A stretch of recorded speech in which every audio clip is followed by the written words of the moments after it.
Hi everyone. I wanted to do a video here today on a 2014 XP4 1000. This video is about removing the prop shafts from the machine.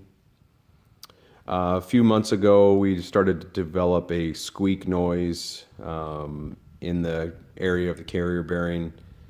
Finally got around to getting it into the shop and actually taking it apart, and found out that the isolator boot there around the carrier bearing housing had actually came apart, and then the bearing it was actually seized up. Actually, it looks like it came apart on the inside.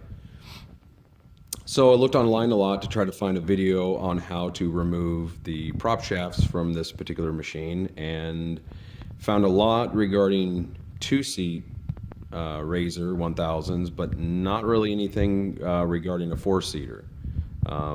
There might be a video out there, just I guess what I was searching, I couldn't really find it. I did, however, find a couple on the newer four-seat turbos, but in those particular videos they were removing some plastics along the side, basically the fenders and everything from front to back on both sides of the machine, as well as removing the skid plates, and I just didn't want to do that. Main reason is because I have these Vendetta Motorsports tree kickers or Nerf bars. Just depends on where you're at in the country and what you call them. And I installed these using the single-use expansion bolts, which are kind of expensive, so I didn't want to replace those. And in order to pull my skid plate off, I'd have to remove these. So I chose to go a different route, and that's kind of what I'm going to show you today. So using the Polaris shop manual, it tells you to remove some plastics here. I believe it also tells you to remove this floor pan piece as well here. I chose not to. I just removed some bolts and then used a 2x6 to prop it up.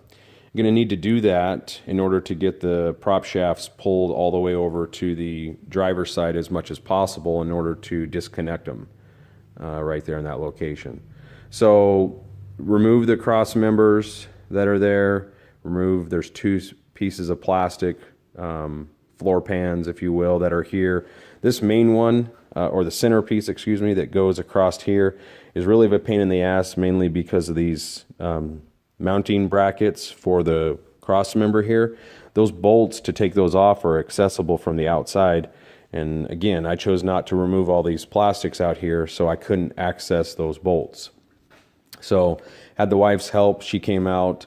We actually fairly easy, once I had two people out here, pried up in the middle, was able to get one side released off those mounting brackets, and then it just pulled up from there. So again, the main reason I'm here is because of the carrier bearing. The rubber isolator boot was actually sitting over in here, kind of halfway off the bearing, and then this bearing is damaged on the inside. It's obviously not spinning like it should. So I'm going to show you how to remove the prop shafts. I already have the drift pin removed from the front, which you wouldn't really need to do quite yet.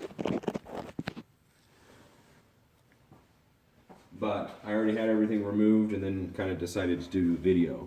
So again, I got this piece of plastic here propped up with this 2x6. Again, that's just to create a void here so you can pick up on the prop shafts and slide them over. So you want to push back on the rear prop shaft a little bit just to keep pressure, keep that slip yoke pushed back against the rear differential as much as possible. Kind of do that like this, and then just slide it over. It'll separate. Now you can pull the front prop shaft back off the front differential, take it out, pull the rear prop shaft forward off the rear differential, and replace the bearing assembly here, carrier assembly, and then put everything back together. When you do put them back together, remember there is an indexing here on this particular yoke. There is paint mark, and that lines up with the splines here on the rear prop shaft. There's one particular spline that's a little bit wider, and it fits down into this part here where the paint mark is. So keep that in mind when you're putting it back together.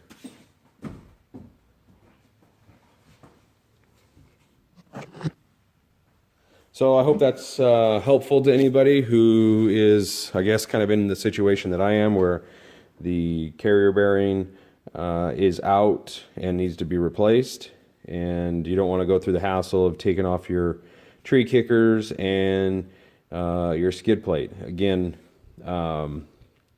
went fairly easy. The only one I think I had a headache that you might need another set of hands with is this particular center floor pan here. And again, that's just because it needs to get around those mounting brackets. So hopefully it helps anybody. Thanks for watching.